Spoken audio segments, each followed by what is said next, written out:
Yep, sure. My name is Joshua Stevie. I'm a spokesman for the Department of Justice in Washington, D.C.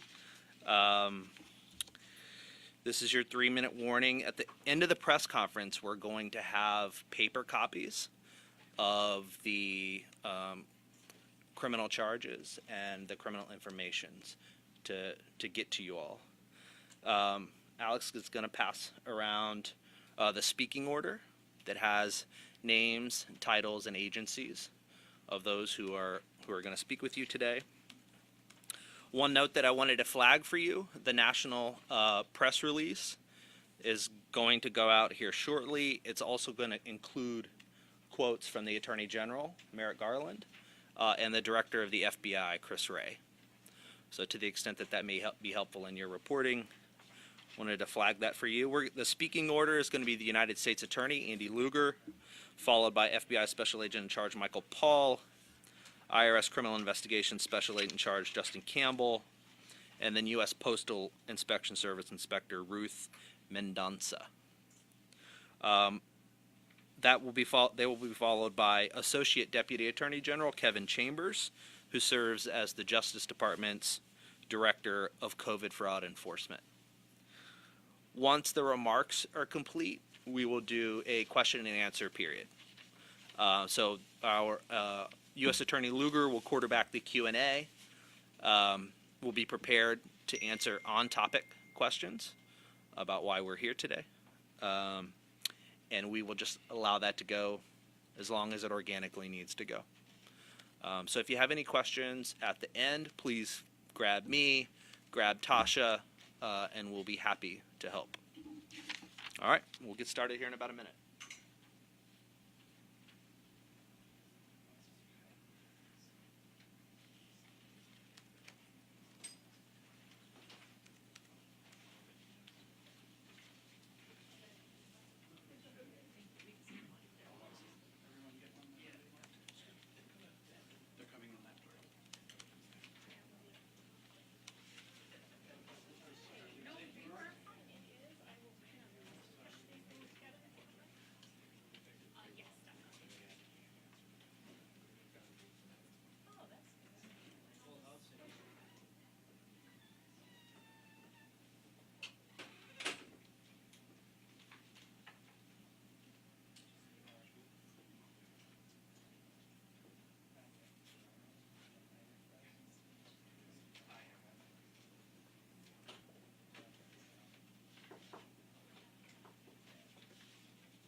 In March 2020, early in the pandemic, a small group of people in Minnesota had an idea and saw an opportunity.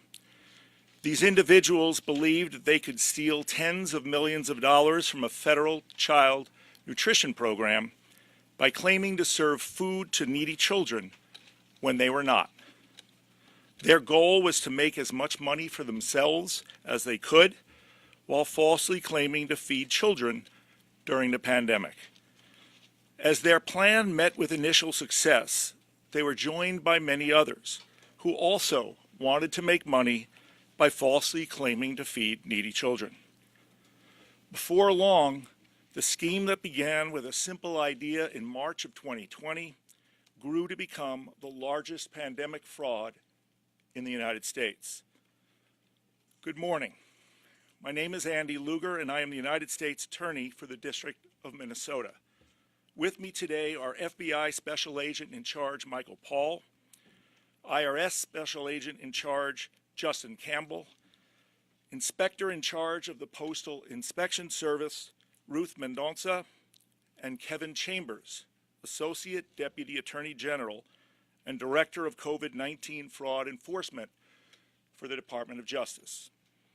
We are here to describe charges in what has become known in Minnesota as the Feeding Our Future fraud.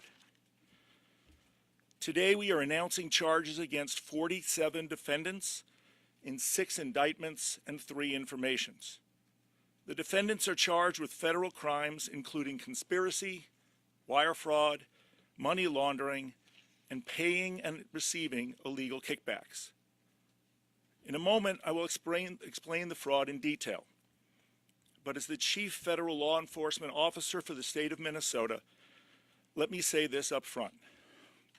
As alleged in these indictments, over a short period of time, these 47 defendants engaged in a brazen scheme of staggering proportions. As set forth in the indictments, this is a scheme that begins with Amy Bach and Feeding Our Future. Feeding Our Future is at the core of this fraud, engineering a scheme that included many different groups of defendants as set forth in the 6 indictments that I will describe.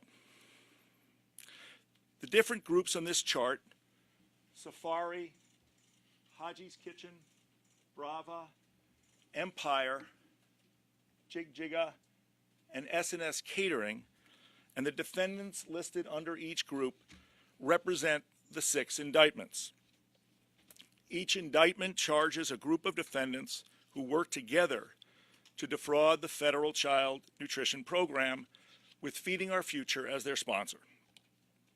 Each of the groups of defendants created entities, typically LLCs, that contracted with Feeding Our Future as a sponsor, and then set up their own food sites that were enrolled in the child nutrition program under Amy Bach. Some of the groups, such as the Safari and the Empire group, had many food sites claiming to be feeding needy children. Others, such as the Brava group in Rochester, only claimed one food site. While some of the details about how these defendants carried out the scheme differed, the basics of the scheme were the same.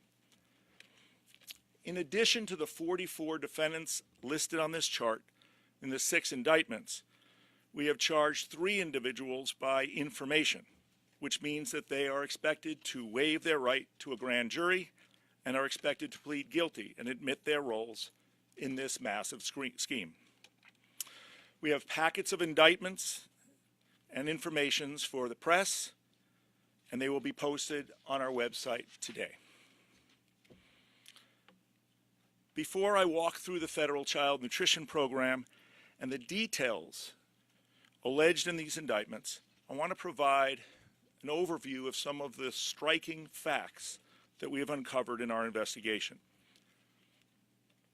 First, the defendants obtained over $250 million from the child nutrition program through Feeding Our Future. This money was to be used to feed needy children in Minnesota. Instead, it was used primarily for the benefit of the defendants. And this $250 million is the floor. Our investigation continues.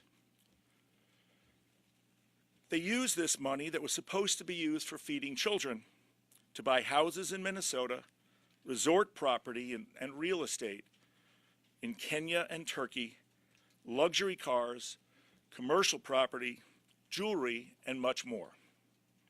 We have seized property that was purchased with funds from the fraud wherever possible, and we continue to find and seize property these defendants purchased with money from the scheme. The work of locating the property is ongoing. And before I go on, I want to emphasize an additional point that can otherwise get lost in this massive scheme. The money that the defendants took comes from a child nutrition program designed to provide meals to needy children. The funds are to be used to reimburse participants for the food they purchase and the cost of providing meals. The reimbursement rates are modest. No one participating in this scheme legitimately, in this program legitimately, would ever imagine that they could hire staff, purchase food, store the food, handle the logistics involved in this process, make meals, serve them to children, and still make millions of dollars. It's not possible. Even if you are feeding thousands of children, as these defendants claimed, you simply cannot make much money working on this program legitimately. When this program works as it's supposed to, it takes a lot of effort to run it efficiently so that the food gets to children. Here, the defendants primarily pocketed the money for themselves, spending little on food, staff, and logistics. As alleged in the indictments, they didn't have to. They were running a scheme, not a child nutrition program. For a $250 million fraud, the allegations make clear that the defendants worked incredibly fast, stealing money for themselves at a breakneck pace. The plan began when the pandemic started in late March 2020 and spread rapidly. It quickly became the ultimate get-rich-quick scheme as the defendants capitalized on the pandemic and grew this operation within months. And the defendants would have kept going. Their scheme was only shut down when this investigation went public with the unsealing of search warrants in January of 2022. Now, perhaps the most staggering fact of all is the number of fake meals the defendants claim to have served. More than 125 million fake meals are at issue in this case. When multiple sites working with Feeding Our Future claimed 2,000, 3,000, or up to 6,000 meals per day, often 7 days a week, the numbers add up. Again, they did all of this in a little over 20 months. These defendants were executing their scheme fast and in as many locations as they could. Feeding Our Future and these defendants sponsored over 200 sites around Minnesota. The indictments detail a number of these sites, and I'll talk about one or two during these remarks. Different groups of defendants utilized the sites, including sites where they claimed to be feeding children, thousands of them, at mobile home parks, small towns, and storefronts. As I said, we have charged today 47 defendants. These are the first set of charges. 3 of these defendants are expected to plead guilty shortly. In addition to Amy Bach, other Feeding Our Future employees are charged in addition to the defendants who enrolled the false feeding sites, submitted false documentation, and made hundreds of thousands, and in some cases, millions of dollars from this scheme. Finally, as the indictments describe, this was a pay-to-play scheme. The money not only flowed to the defendants operating the fake meal sites, it also flowed back to Feeding Our Future in the form of kickbacks paid to employees in the form of millions of dollars. Feeding Our Future employees assisted on and received millions of dollars in kickbacks for sponsoring the fake feeding sites. While there are many details to the federal child nutrition program, some of which are set forth in the indictments, it is in essence a fairly straightforward program when it works as it's supposed to. The federal funds for this program are provided by the Department of Agriculture and administered by MDE in Minnesota. Approved sponsors work with feeding sites on the paperwork and monitor their sites to make certain that they are complying with the program. The sites buy food, prepare meals, and then certify to the sponsor the number of meals served. Sites are then reimbursed per meal. At times, sites were required to provide rosters of children with their ages to verify that they were complying with the program's requirements. Children were supposed to be between 7 and 17. And they would provide invoices showing that they had purchased food to prepare the meals as claimed. That's how the program was supposed to work. As charged in the indictments, Feeding Our Future sponsored sites solely for the purpose of obtaining money, not to feed needy children. The indictments explain how the defendants set up LLCs overnight to run sites, then immediately entered into contracts with Feeding Our Future, and then announced that they had sites to feed children. The indictments explain how the defendants, one after another, not only set up brand new sites and new entities, they immediately began to claim that they were feeding thousands of children in Minneapolis, St. Paul, and small towns around the state. These defendants claimed that their sites went from 0 to 2,000 children overnight, with little or no planning, staff, food purchases, or logistics. Once they had their applications approved and their contracts with Feeding Our Future set up, the defendants then prepared false reimbursement forms, many of which looked exactly the same. They did this within days or weeks of starting their LLC, getting approved, and finding a site. They then submitted false rosters listing thousands of children who either did not exist or who did not receive meals. These false forms were critical to the success of the scheme. Many reimbursement forms simply listed a number of children and then repeated that number day after day, week after week, month after month. Just the same number of children served according to these false forms. No one got sick, no one missed a meal, no one was away. Same children every single day, every single week. Here's an example of just one of the reimbursement forms that the defendants would submit.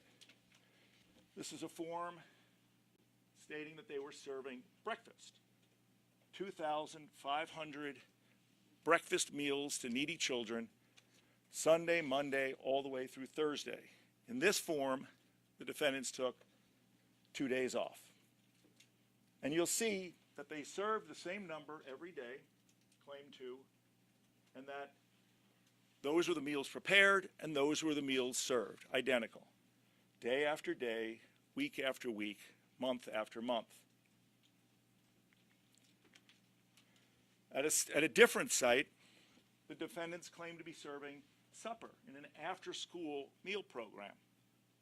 This one to 3,290 children every day, this one 7 days a week, week after week, month after month.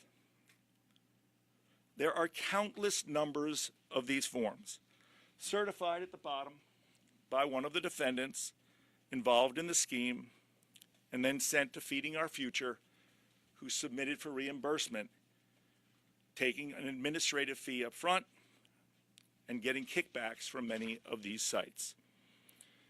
Now, not only were the reimbursement forms, as alleged in the indictment, false, the defendants also made up false rosters of children.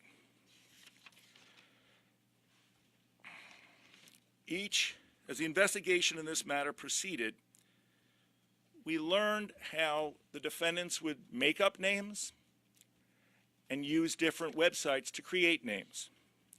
All of the children had to be listed with their age, between 7 and 17.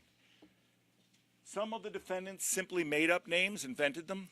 Others used a device, a website called listofrandomnames.com.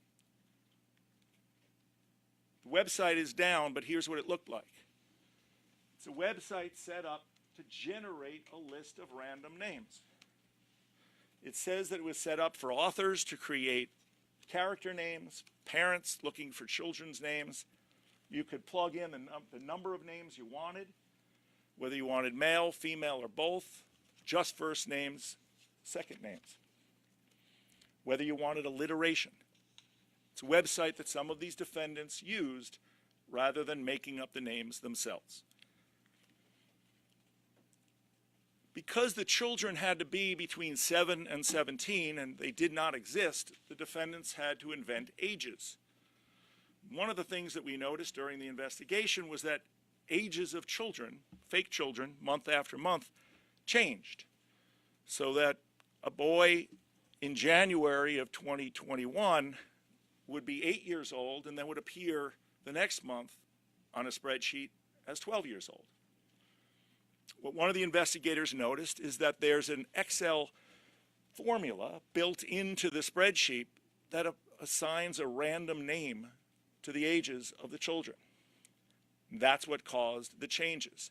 So month after month, where some of the children were the same, the fake children were the same, their ages fluctuated wildly, just randomly under this Excel formula. Another example is alleged in the indictments as to why these rosters were false. And then finally, we checked the rosters of the schools where these sites were located to see if these children were enrolled in the schools. Only about 1 or 2% of the names in most of these sites matched the school rosters. These children were simply invented.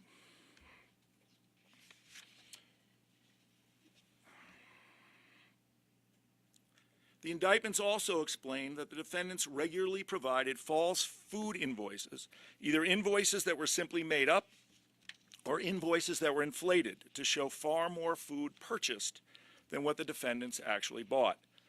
Later in the scheme, as alleged in the indictments, the defendants paid to buy fake food invoices to help them cover up the fraud. The indictments also detail the kickback payments made by the defendants who operated the false food sites to Feeding Our Future employees. Feeding Our Future employees would set up their own LLCs to receive these kickbacks, launder them, and hide them from anybody who asked. Different defendants did what they needed to cover up the scheme. In Rochester, for example, when a question came up about the Brava defendants in Rochester and the money that they were receiving, defendant Ayan Jama answered an inquiry by saying that their site was working under a contract with the Rochester Public Schools. And as the indictment alleges, this was false. The defendant was simply trying to deflect any suspicion. Now, most large-scale fraud schemes include assurances and pushback by those running the scheme when suspicions are raised and questions are asked. As set forth in the indictments, Amy Bach handled most of this. Given the number of sites and the astounding number of meals the defendants claimed to be serving, MDE employees raised questions, suspicions, and concerns with Bach. At times, as set forth in the indictments, Bach would simply lie to MDE that she was monitoring the sites and that Feeding Our Future employees were working at the sites to make sure that the meal counts were accurate. When MDE employees persisted, Bach struck back, accusing them of discriminating against Feeding Our Future sites. Now, despite this, MDE employees continued to push back on Bach, and when MDE refused to accept more Feeding Our Future sites, she launched a lawsuit against MDE, accusing the employees of discriminating against the sites. All of this, the indictment alleges, was simply part of the scheme to cover up the fraud and keep the money flowing to Feeding Our Future and the sites it sponsored. One example of how this worked is contained in literally the opening sentence of the Feeding Our Future lawsuit. A quote from that sentence from the lawsuit of November 2020. Thousands of qualified children in low-income and minority communities are going without desperately needed food because MDE refuses to process Feeding Our Future's applications. It was a powerful allegation and persuasive, but as the indictments allege, it was all a lie. The vast majority of the money for these sites was simply going into the pockets of the defendants, not to feed children. I'm now going to highlight just one of the sites that's listed in the indictment, the Willmar site. In the Safari indictment, the charges explain how the defendants set up a site in Willmar, a small town in Minnesota. Willmar was just one of the many towns where the defendants claimed to be feeding needy children. The population of the entire town is about 21,000, with 4,500 more or less students enrolled in the school district. Pictured here is the small storefront Fafan restaurant. The indictment alleges that a defendant, Abdi Qadir Mohammed, as was typical in this scheme, created an LLC called Tunyar Trading and entered into an agreement with Feeding Our Future and rented out the small Fafan restaurant in Willmar. According to the indictment, the defendant paid the owner of Fafan $40,000 a month to rent the restaurant. The defendant quickly claimed to be feeding 2,000 children per week, 7 days a week. But only 33 names on the roster of children he supplied matched names registered at the school district. So according to the indictment, defendant Mohammed claimed to be feeding about 1/2 of all school children in this town, with only 1% of the names matching actual students. Here's an example of one of the meal count reimbursement forms Mahmoud submitted. And you'll see that he actually, unlike most of the defendants, varied the number rather than just having the number of people served exactly match the number of meals prepared. But the indictment charges that this site did not serve anywhere near 2,000 children at the Willmar site. And I want to note also that the Empire Group, a separate set of defendants with their own sites, also opened their own site in Willmar, claiming to serve needy children.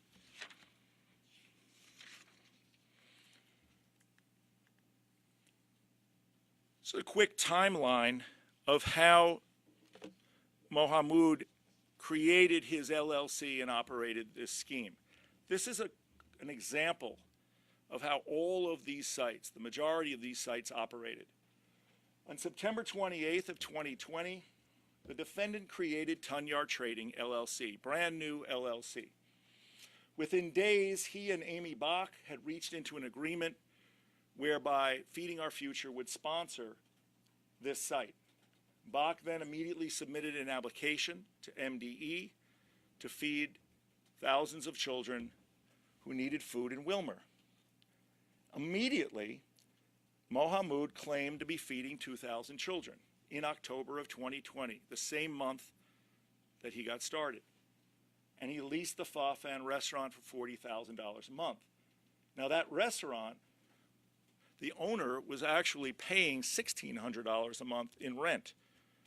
But Mohammed could offer him a lot more because he knew millions of dollars were coming. In December 2020, the defendant starts sending Feeding Our Future the reimbursement forms claiming 2,000 children per day. This is just one example of the many in the indictment about how the defendants carried out this scheme. This fraud, as I said earlier, took place throughout Minnesota, including in Willmar, in Pelican Rapids, in Waite Park, St. Cloud, Burnsville, Faribault, Mankato, Rochester, Osseo, Minneapolis, St. Paul, and many, many other locations.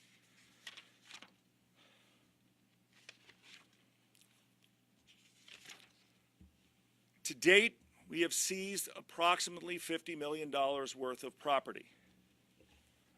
60 bank accounts, 45 parcels of real property, 14 vehicles, jewelry, and other items. The work of locating and seizing this property continues, and we expect that number to grow.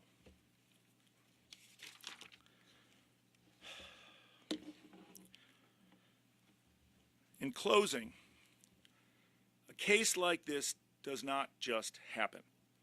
People work long days and nights over many months to make it possible to bring these charges.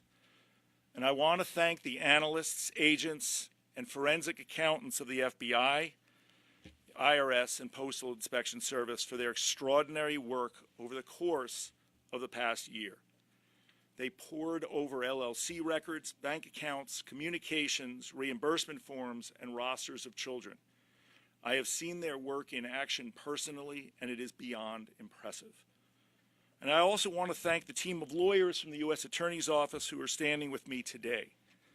When MDE employees brought this case to the FBI reached out to Assistant U.S. Attorney Joe Thompson. Joe is a veteran white-collar prosecutor and head of our economic crimes section. Joe then built a team of prosecutors who have been working together ever since. And when I say together, they're always together, working.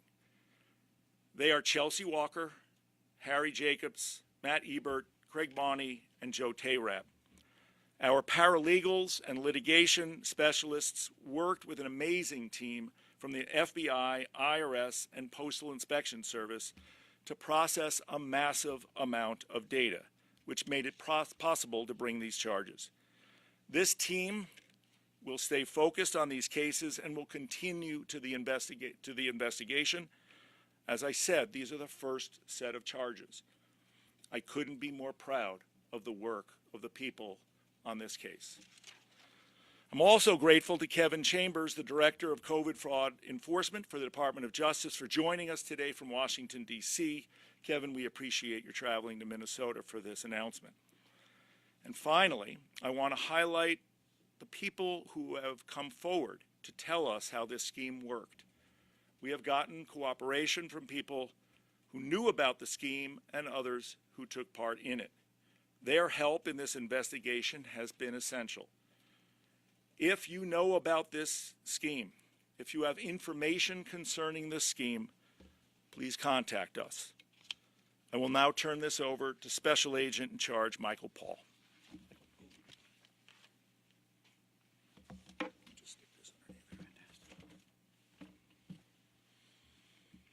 Good morning. My name is Michael Paul. I'm the Special Agent in Charge of the FBI's Minneapolis Field Office, which serves Minnesota and North and South Dakota. I want to thank U.S. Attorney Lugar and his team for an incredibly supportive set of teamwork in this investigation. And I also want to thank the Minnesota Department of Education for their cooperation and their continued transparency throughout the investigation. This case represents persistence, patience, and dedication, and ultimately the resolve of all the partners you see standing here this morning. As the U.S. Attorney stated, this is the largest COVID fraud case in the nation, and the 18-month joint investigation has been exhaustive, thorough, and intense, and the work continues today. The resulting numbers are absolutely staggering. $250 million, $250 million, defrauded from the United States Department of Agriculture, and ultimately from the taxpayers. The collective investigation and prosecutive team felt strongly early on that we needed to take swift action in order to support Minnesota's state programs and also stop the hemorrhaging of taxpayer funds. When the investigation first became public on January 20th, we had more than 250 law enforcement personnel conducting 25 search warrants across the Twin Cities, all while the temperatures here hovered around 13 below zero. Although the investigation has been complex, the crime is quite simple. It's a massive fraud scheme. And during the investigation, the FBI followed money trail, paper trails, filled with falsified invoices, receipts, and fictitious names. An inconceivable number of meals were allegedly served, all of this representing an astonishing display of deceit and evidence of outright fraud. The investigation specifically demonstrates the prowess of the FBI's forensic accountants, who are adept and tenacious at conducting financial tracing and identifying assets. Their work was critical to this investigation, as you heard, and their work continues. An investigation of this magnitude takes thousands of hours and an incredible amount of allocation of resources from the FBI and from our partner agencies. Over 1,000 bank accounts have been reviewed, over 300 interviews have been conducted, 100 search warrants and 100 seizure warrants have been executed.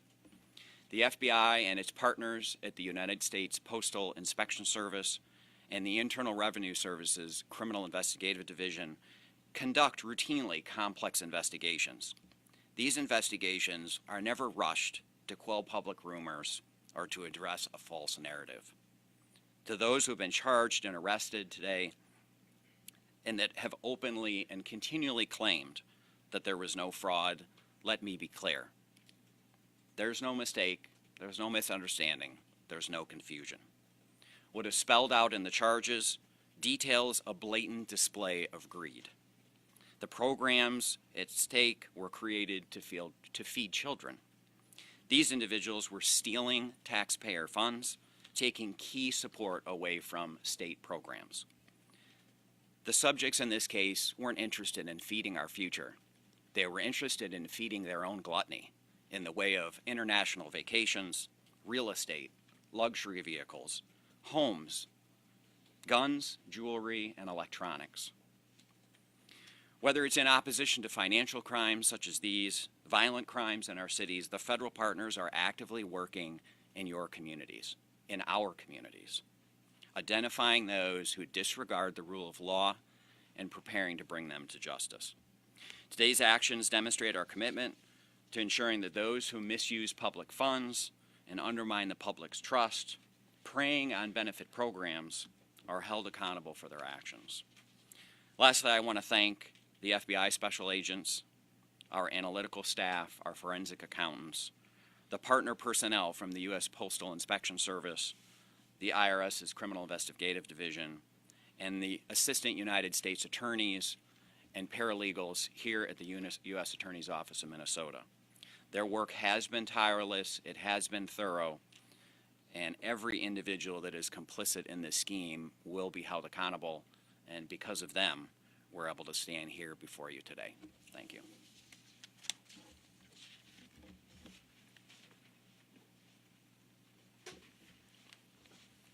Good morning. My name is Justin Campbell.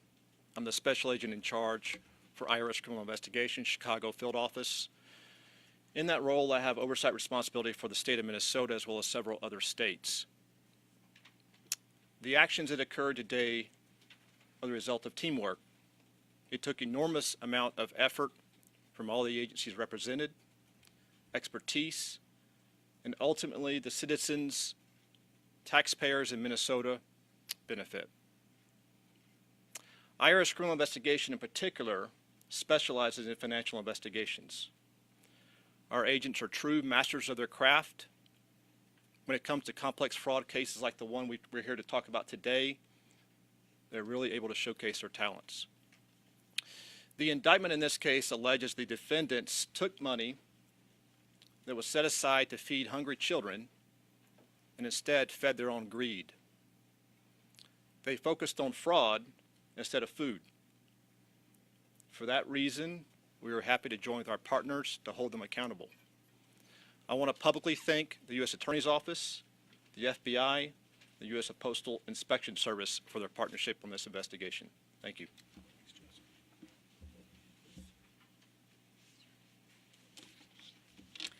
Good morning. I'm Ruth Mendonca, the inspector in charge of the U.S. Postal Inspection Service Denver Division. In that position, I have oversight of multiple operational teams in Minnesota. We are proud to be standing here with our federal partners, the FBI, IRS, the U.S. Attorney's Office, under the leadership of U.S. Attorney Andy Lugar. The defendants in this case used many means to carry out their fraud scheme. One of those means was the U.S. mail. When the U.S. mail is used for the purpose of committing fraud, it is the job of the U.S. Postal Inspection Service to aggressively investigate that crime. And that is precisely what we did and what we continue to do in this case. As you have heard, in size and in scope, this fraud scheme was massive. There are 47 defendants charged so far. They stole more than $250 million and counting. The fraud scheme was brazen. The defendants stole money that was intended to feed hungry children during a pandemic. They lied. They prepared up their scheme. They papered up their scheme with false documents, in some cases creating children from whole cloth. I am so very proud of the work of the postal inspectors on this investigation. The Postal Inspection Service will continue to work until justice is done. Thank you to our federal partners, the FBI and the IRS. Our partnership makes us stronger, greater than the sum of our parts. And this case has been a model of great partnership. Thank you to these hard-working federal prosecutors from this U.S. Attorney's Office. And thank you to Andy, the U.S. Attorney, for your leadership and abiding commitment to justice. Thank you.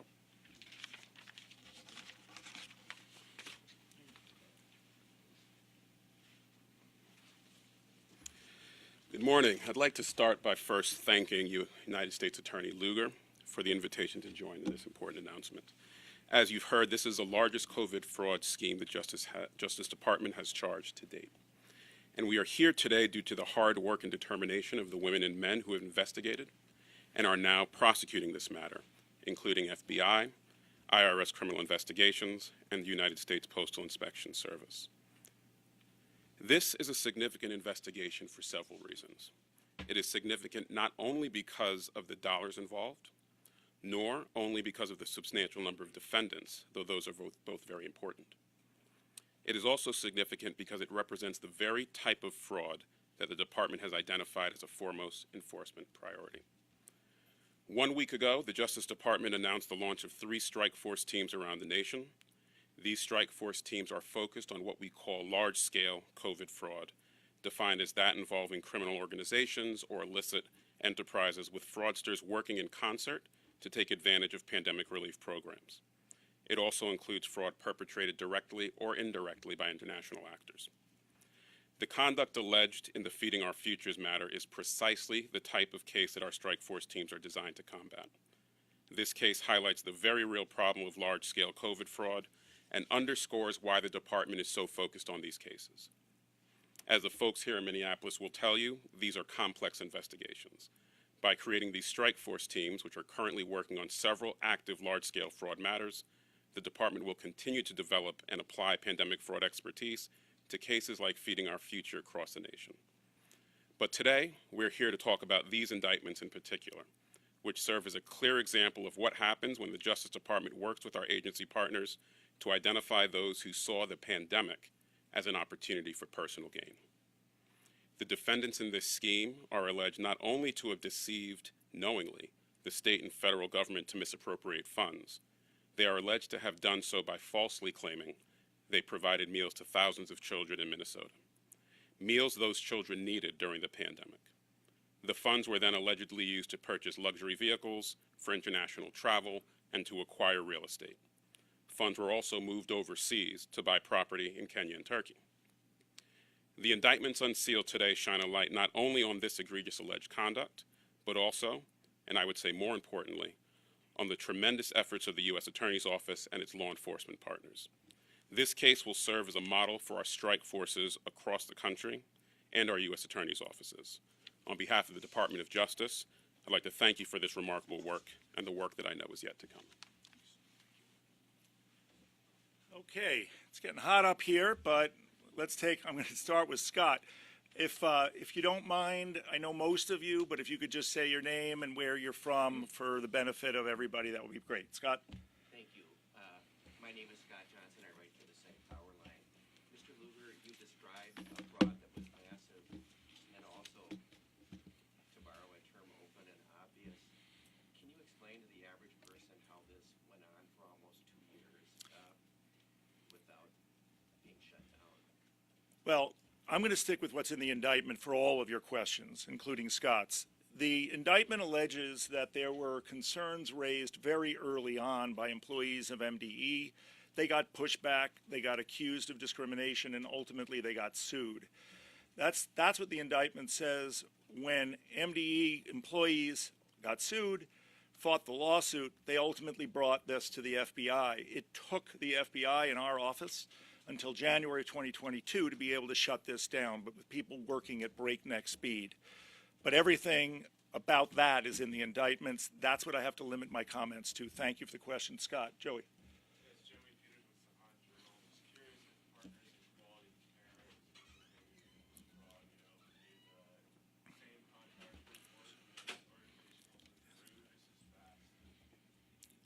So the indictments, which you'll have a chance to read, and they're long, only name feeding our future, so that's all I'm going to say today. Yeah, yeah, Matt.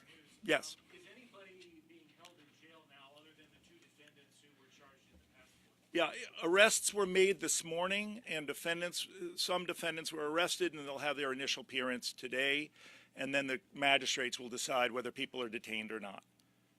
Yes. Are you able to say, did MDE do anything wrong? Yeah, that's not for me to say. We're pleased with the cooperation, thorough cooperation we got from MDE throughout this investigation. But whenever there's a large-scale fraud, everybody starts talking to about who's to blame. In my job and in my role, I blame the defendants who perpetrated, covered up, and executed the scheme. Yes. Ken Delaney from NBC News. Yes, Ken. Can you talk about the impact of this fraud and who it hurt? Did children go hungry as a result of this? So the indictments don't go into that. What's public knowledge is that a lot of these school districts actually were continuing to serve meals during this fraud, and so these sites were not necessary, but that's what I'm going to limit my answer to because the indictments don't go further into that. Thanks for the question. Yes. Jonah Kaplan from WCCO. You talk about this as a COVID fraud case. There were a lot of pots of money for COVID relief. Right. What was the pot of, where did this money come from? Sure. And is this related to PPP? Is it related to any of the COVID relief packages? Where in the trillions of dollars Sure. did this come from? This came from a child nutrition program, federal child nutrition program, two of them actually, that are run out of the Department of Agriculture and administered by states around the country. So it's a pandemic fraud because the defendants used the existence of the pandemic to both carry out and cover up their fraud. It's not a PPE or PPL fraud. Okay. Can you speak, you talk about the work is ongoing. People are going to look at this and think it's related to that. Are you still looking for fraud in those big pots of money? This investigation is focused on this scheme, which extends beyond these defendants. Amy. This is Amy Fruity from AP. Did the indictment say who orchestrated, who came up with the idea? Was it Amy Bach? The indictments don't list a ringleader. They talk about how the vast majority of these sites were sponsored by Feeding Our Future and Amy Bach. Yeah. Dave Farenthold from the New York Times. There were two sort of prominent local officials who resigned their positions earlier this year, Sharmarki Isa and Abhinur Sala. Yes. Dean Winter with the Minnesota Reformer. Hi. There's a Justice Department policy that kind of tries to stay away from charges before elections. Did you have to take that into consideration, and how high did those conversations go to decide to go forward with these? Yeah, this case is not about elections. This is about fraud. Yes. Thanks, Dina. Wait. Before you ask a second question. Troubles in Fox 9. Does this alleged fraud go beyond Minnesota? What is 50 states? I imagine this investigation is broader. Our investigation focuses on what happened in Minnesota. Are there other investigations in other states? Well, I'll let Kevin talk about it. You want to address that, Kevin? I'm only the U.S. Attorney for Minnesota. Not only. As you might imagine, while this scheme is complex, there's nothing unique or special about Minnesota, which means that it could only occur here. Now, the Justice Department does not comment on ongoing non-public cases, but I can tell you that the creation of the task forces that we've set up is specifically to address and combat the type of fraud that we're seeing here in Minnesota. All right, a couple more. Yes. As it sounds, General, how many of these suspects are currently in custody or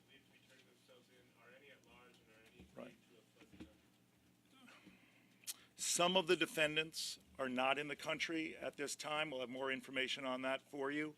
The rest are going through processing right now, and many will have their initial appearances. They're surrendering, and some have been arrested. How many are not in the country? See, you're going to ask that no matter what. All right. I'll get an answer to you. I'll get an exact answer to you later. Mr. Lugar, Yes. were there any cooperating witnesses among the people who were doing the fraud who ended up helping the FBI with the investigation? I'm not going to comment on that. Can you talk about why you chose to unseal the search warrants back in January, or move to have them unsealed? Back in January, I was waiting to become the United States Attorney. I wasn't here, so I can't comment. No. Yes. Wait. All right, you go ahead and then behind you. Yeah. Why this was allowed to go on for so long? Can we read anything in the fact that the Agriculture Department Inspector General is not represented here? No. Isn't there a failure of basic oversight? I have no information on that. I'm sorry. Yes. There have been over a dozen other cases of fraud involving the meals program in other states when people have been victim of crimes related to that. Is this the largest fraud ever perpetrated on the meals program? I don't know the answer to that, but I'm told the answer is yes. Okay. Are there recommendations to the Department of Agriculture or to Minnesota about how to prevent this in the future? Sure. What are the takeaways? Does there need to be better checks and balances on these forms, on these children, better applications? It's a great question. My job is to prosecute fraud. Nobody asks me for my recommendations on issues of how to do their programs. That's for a lot of other people to decide. Wait, Dina, in the back. Curious question. You said it's the largest fraud, what, in the Oh, involving a food program. Yes. All right, one more, and then before everybody withers up here, we're gonna call this. How many of these sites were serving some meals? Sure. Versus how many were just completely fabricated? So, good question. The indictments allege that it doesn't specify to that degree. The indictments allege that in some of the sites, food was purchased, some people were offered meals. But recognize, this is not just a free meal program. This is a child nutrition program for children 7 to 17. So there were sites that offered some meals. The indictments allege it was part of the cover-up to make it look like they were complying. But the indictments also make it clear that the rosters of children and the reimbursement forms were false, and that was integral to the scheme. Thank you, everybody.